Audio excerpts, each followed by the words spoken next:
रे रे सर्वं ब्रह्ममयं रे रे सर्वं ब्रह्ममयं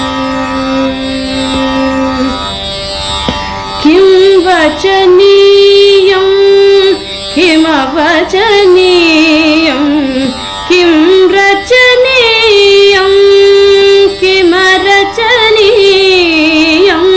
सर्वं ब्रह्ममयं रे रे सर्वं ब्रह्ममयं रे रे सर्वं ब्रह्ममयं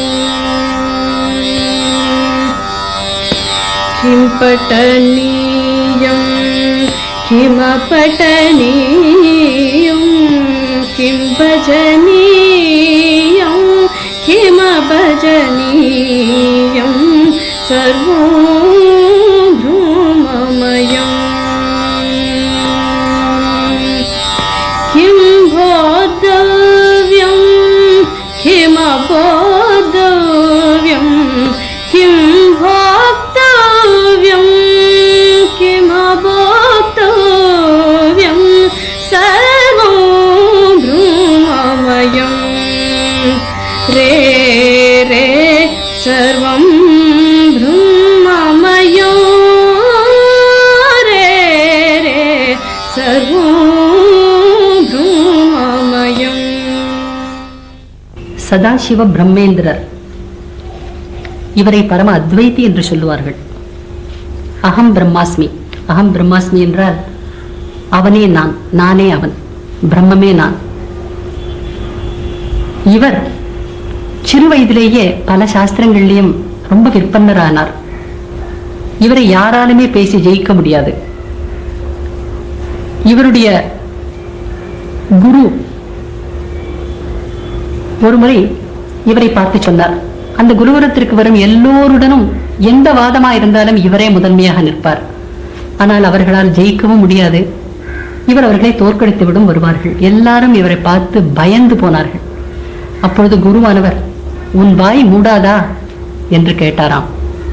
அன்று வாயை மூடினவர் கடைசி வரையில் வாயை திறக்கவே இல்லை. ஆனாலும் இவர் நிறைய பாடல்கள் இயற்றினார். இவரே பாடுவாராம். ஏதாவது இந்த வாய் மூடி மௌனியாவதற்கு முன்னாலேயே நிறைய பாடல்கள் இயற்றி, இவருக்கு இசை ஞானம் ரொம்ப அதிகம். அவரே பாடுவார். அவரே பாடுவார் என்பது எப்படி நமக்கு கிடைக்கிறதுன்னு சொன்னா, பின்னாடி முத்துசுவாமி தீட்சிதரின் பேரன் சுப்பராம தீட்சிதர் ஒரு அழகான ஒரு சங்கீத சம்பிரதாய பிரதாசினி என்கிற ஒரு நூலை எழுதினார். அதில் இதை போல தனக்கு முன்னால் உள்ள முன் தலைமுறை, அதற்கும் முன் தலைமுறையில இருந்த எல்லா மகான்களை பற்றியும் இசை கலைஞர்களை பற்றியும் அழகாக ஒரு சரித்திரம் எழுதி வச்சிருக்கார். அதுல அவர் சதாசிவ பிரம்மம் தன்னுடைய கிருதிகளை தானே பாடினார். அவர் என்ன ராகங்களை எல்லாம் பாடினார்னு இவர் சொல்லியிருக்கார். ஆனா நமக்கு அது அப்படியே கிடைக்கல. இப்ப வித்வான்கள் அவளுக்கு உண்டான ராகங்களுக்கு பிடித்தமான ராகங்களை வர்ணமிட்டு அமைச்சு பாடின்னு இருக்கா. இவர் பாடல்களை தவிர நிறைய பண்ணியிருக்கார். இருந்தாலும் இதுல இவருடைய பஜனை கோபாலம் எல்லாம் ரொம்ப பிரசித்தமான, எல்லாரும் கேட்டிருக்கலாம். நீங்கள் எல்லோரும் இதை கேட்டிருப்பீர்கள், தவிர்க்க முடியாது. அதுல இவர் புதுக்கோட்டை சமஸ்தானத்துல அந்த அரசர்கள் இவரை ரொம்ப அதாவது சேவித்து நமஸ்காரம் பண்ணி எதுவானாலும் அவரை கேட்டே செய்து வந்தார். அவர் அப்பொழுது என்ன பண்ணுவாராம், மணல் பரப்பி இவர் கேட்ட கேள்விகளுக்கு அந்த மணலில் எழுதி காண்பித்து அவர் அரசாங்கம் நடப்பதற்கு ஒத்தாசையாக இருந்தார். அவருடைய என்ன விதமான அனுமானங்களையும் தீர்த்து வச்சுருந்தார். அதனால இன்றும் அந்த அவர் எழுதின மணல் அந்த புதுக்கோட்டை அரசு குடும்பத்தினரால பாதுகாக்கப்பட்டு வருகிறது. இன்றும் யார் போனாலும் இன்னுக்கு பார்க்கலாம். இன்னும் அவ அந்த பொட்டியில் அந்த மணலை வச்சு பூஜை பண்ணிட்டு வரா. அது அவர் ரொம்ப அழகா, அவருடைய உற்சவங்கள்லாம் நெரூர்ல ரொம்ப நல்லா நடக்கிறது. அவருடைய சமாதியில, அவர் சமாதியானதுல என்ன விசேஷமா நடக்கிறது என்றால், தான் இத்தனை தேதி இத்தனை மணிக்கு இத்தனை நிமிஷத்துல நான் சமாதியாவேன் அப்படின்னு சொல்லிட்டு அங்க தானே ஒரு குழியை வெட்டி, இந்த நேரத்துல நான் அதுக்குள்ள இறங்கிடுவேன், இறங்கி நான் சமாதியான உடனே அதை மூடிடுங்கோ அப்படின்னு சிஷ்யாளுக்கெல்லாம் சொன்னார். அந்த நேரத்துல காசியிலிருந்து ஒரு லிங்கம் வரும். அந்த லிங்கத்தை இத்தனை அடியில நீங்க அதை பிரதிஷ்டை பண்ணுங்கோ அப்படின்னு சொல்லிட்டு அவர் அந்த குழியில இறங்கிடுறார். அவளும் அதை மூடி இருக்கா. இன்றும் அது இருக்கு, அப்படியே நடக்கிறது. அந்த லிங்கத்தை பிரதிஷ்டையாகி ஒரு கோவிலும் அங்க கட்டப்பட்டிருக்கு. அவருடைய கீர்த்தனங்கள் அழகான சமஸ்கிருத பாஷையில அமைஞ்சிருக்கு. சதாசிவ பிரம்மேந்திரர் அவருடைய பாடல்கள் நிறைய இருக்கு.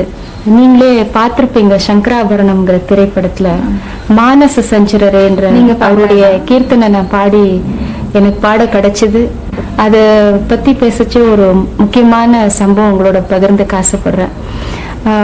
ஒரு சுமார் 10 வருஷத்துக்கு முன்னால லண்டன்ல பிபிசி டெலிவிஷன் நிகழ்ச்சி நான் கொடுத்துட்டு இருந்தேன்.